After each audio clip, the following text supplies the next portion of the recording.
새해 하루하루 잘 가죠. 이렇게 하루하루 가다 보면 365일이 또 지나갑니다.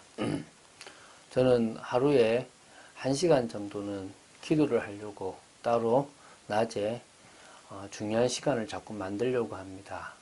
사실은 1시간을 다 지켜서 기도하는 게 좀 부담될 때도 있습니다. 그런데 조금씩 그 기도의 맛이 있음을 봅니다. 행복한 시간을 만들려고 합니다. 올 한 해 365일, 365시간을 넘어서 400시간 정도의 기도를 주님께 드리고 싶습니다. 새벽에 하는 거나 밤에 이런 메시지를 정리하는 시간 말고. 여러분 정말 금방금방 지나갑니다. 여러분의 우선순위는 무엇입니까? 저는 하나님을 바라보는 것을 올해의 우선순위로 정하려고 합니다. 여러분의 삶 속에서도 가장 중요한 것을, 특히 하나님과의 관계를 우선순위로 정하는 여러분 되시기를 주 예수 그리스도 이름으로 축원드립니다. 자, 마가복음 9장 지금 14절부터 20절까지를 오늘 볼 건데요. 사실은 마가복음 9장 14절부터 29절은요.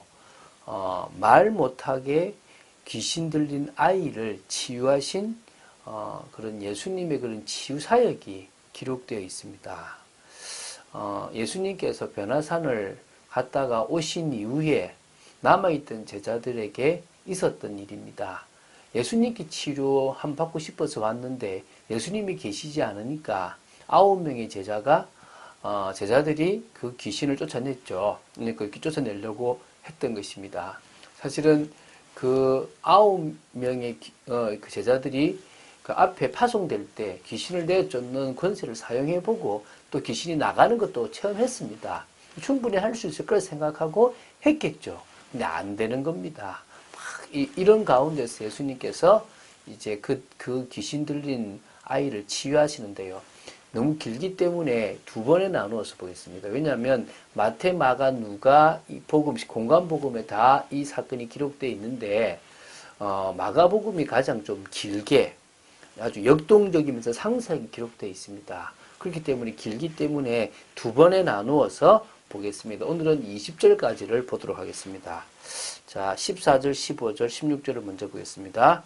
이에 그들이 제자들에게 와서 보니 큰 무리가 그들을 둘러싸고 서기관들이 그들과 더불어 변론하고 있더라.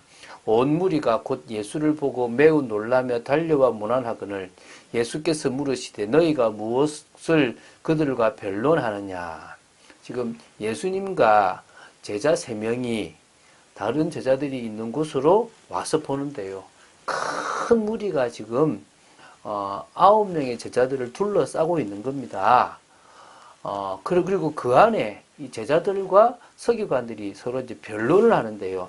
원어를 보면 변론을 했다기보다는요. 서기관들이 제자들을 향하여 집요하게 추궁을 하고 일방적으로 논쟁을 했다는 의미가 들어 있습니다. 쉽게 말하면 어떤 사람이 바로 귀신 들린 자신의 이 아들을 고쳐달라고 데리고 왔는데요. 못 고친 겁니다. 그것 때문에 지금 쭉 진행된 거죠. 지금 이제 이때 이제 예수님이 오신 것을 무리가 본 겁니다. 그래서 놀란 거죠. 예수님이면 이 아이를 고칠 수 있으니까 달려와서 이제 막 인사를 하는 겁니다. 지금 사실 예수님은 이 상황을 미리 아셨다고 봐야 되겠죠. 그러나 전혀 모른 척 하면서 무슨 이유로 변론하는지를 물었던 것입니다. 17절, 18절 보겠습니다. 무리 중에 하나가 대답하되 선생님, 말 못하게 귀신 들린 내 아들을 선생님께 데려왔나이다. 귀신이 어디서든지 그를 잡으면 거꾸러져 거품을 흘리며 이를 가며 그리고 파리해지는지라. 내가 선생님의 제자들에게 내쫓아달라 하였으나 그들이 능히 하지 못하더이다. 사실은 좀 동문서답 같은 건데 왜 변론하느냐. 물론 이제 뭐 이렇게 그 원인을 이야기한 거죠. 그 무리 중에 한 사람이 대답했는데 마침 그 한 사람이 바로 그 귀신 들린 아이를 데리고 온 아버지였습니다. 그 아버지가 결국은 이 오게 된 이유와 그 이유가 너무 중요하기 때문에 또 뿐만 아니라 빨리 아들이 낳는 것이 너무 중요하기 때문에 이제 이야기를 했겠죠. 이 아이의 이 아이를 이제 데리고 온 그 뭐라 얘기하냐면 상태를 얘기하는데요. 이 아이가 딱 귀신 들려버리면, 귀신 딱 잡으면요, 거꾸로 떨어뜨리는 겁니다. 그리고 이제 거품을 막 흘리는 겁니다. 막 이도 가는 거죠. 그리고 이제 막 파리해져, 막 시들시들해져 가는, 죽을 상태가 돼 가는 거죠. 자, 요걸 좀 직역하면요, 귀신의 아들로 내동쟁이 쳐버리면 팍 한쪽에, 나중에 보면 불과 물에도 막 들어가게 만들어 버린다는 겁니다. 지금 상당히 지금 이 귀신이요, 심하게 지금 발작을 하게 만들어서 죽음을 피할 수 없는 상태까지 갔다고 볼 수 있습니다. 사실은 이 제자들에게 치유받고 싶어서 그런 게 아니라 예수님께 치유받고 싶어서 왔는데 안 계시니까 제자들이 했다고 볼 수 있겠죠. 그죠? 자, 19절, 20절을 지금 볼 건데요. 그 전에 보면 그 때문에 지금 서기관들과 막 변론이 되어져서 왜 못 고치냐, 너희들 능력이 있다면서 막 이렇게 일방적으로 당하고 자기들도 아마 제자들도 황당했을 것입니다. 분명히 그 전에 귀신을 쫓아내고 병든 자를 치유하는 역사를 봤는데 왜 지금 안 되는지 자신들도 이해를 할 수가 없었던 거죠. 오늘 나오진 않습니다. 그들은 지금 하나님을 의지하지 않는 겁니다. 그들이 가지고 있던 능력이 자신들의 능력이라고 생각하는 거죠. 아닙니다. 우리는 하나님을 의지할 때 하나님의 능력이 우리를 통해서 나타나는 겁니다. 내게 능력 주시는 자 안에서 내가 모든 것을 할 수 있느니라. 이게 정답입니다. 주님이 능력 주시지 않으면 우리는 아무것도 할 수가 없는 겁니다. 주님이 우리 삶에 역사하지 않으면 우리 삶은 정상적인 삶이 되어질 수가 없습니다. 주님이 우리 개인의 마음과 생각을 지켜주지 않으면 우리는 늘 불안과 우리는 늘 염려 속에 살아갈 수밖에 없습니다. 믿습니까? 오늘 이걸 봐야 돼요.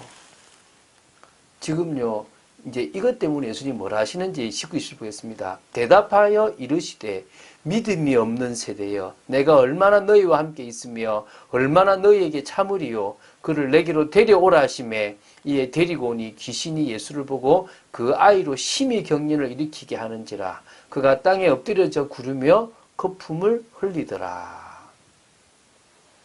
예수님은요, 이 사건 하나를 통해서요, 참 병 낫는 것이나 육신적인 어떤 뭡니까 이게 그런 기적 외에는 전혀 관심이 없는, 특히 영적인 것에는 관심이 없는 제자들뿐만 아니라 많은 무리들을 향하여 너무나 답답함을 가지신 겁니다. 그렇게 2년을 그들에게 보여주셨는데도 그들은 뭡니까? 모르는 겁니다. 무엇이 중요한 건지. 예수님은 함께 하시면서요, 가장 중요한 것들을 계속 설명해 주셨는데 그들은 육신적인 것에만 치우쳐 있고 그 능력이 내게 왔다면 되는구나 이런 생각을 하고 있는 겁니다. 그것이 사실은요, 믿음이 없는 겁니다. 하나님을 안 믿는 거죠. 정말 우리는 하나님을 의지하고 나아가야 되는 겁니다.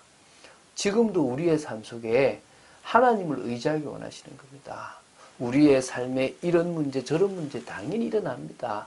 우리 동기들 많습니다. 그거요 다 인정하고 하나님의 은혜를 간구하는 여러분 되시기 바랍니다. 이제 예수님이 그 아이를 데리고 오라 그러죠. 데리고 오는 중에 귀신이 예수님을 보고 발작을 하는 거죠. 그 아이로 심히 경련을 일으키게 하면서요, 그 아이가 땅에 엎드려져 구르며 거품을 흘립니다. 자, 우리가 내일 이 아이를 치료하는 예수님의 모습을 보게 될 것입니다. 참 감사하죠. 이 아이가 지금 말로 절에 갔으면, 성당 갔으면 치유되겠습니까? 어떤 의미에서는요, 교회 가도 치유 안 될 수 있습니다. 그런데 중요한 것은요, 예수님 앞에 나아가면 치유됩니다. 이 아이가 지금 예수님 앞에 있기 때문에 엄청 심한 귀신이 들어가도 치유되었습니다. 치유되는 겁니다. 우리 봤지 않습니까? 거라사의 광인, 군대 귀신 들었지만요, 예수님 앞에 치유되게 되어 있습니다. 오늘 주님을 만나는 모든 사람은 치유됩니다. 어떤 의미에서는 교회 가도 치유가 안 되고 그 어떤 것도 치유 안 되지만 예수님만은 그 아이를 치유할 수 있는 겁니다. 우리는 그 믿음으로 주님 앞에 나아가고 기도하면 되는 겁니다. 우리는 그것을 내일 확인하게 되기를 바랍니다. 자, 참 그리스도인은요, 그 믿음을 가지고 사는 사람입니다. 이 믿음이 없는 세대에 믿음을 가지고 구별된 인생을 살아가고 믿음을 가지고 하나님이 원하시는 방향을 향해 나아가는 겁니다. 믿음을 가지고 주님이 원하시는 언약 성취인 전도와 선교에 방향 맞추는 삶을 살아가는 겁니다. 우리 참빛교회 성도는요, 그런 축복을 누리게 되기를 원합니다.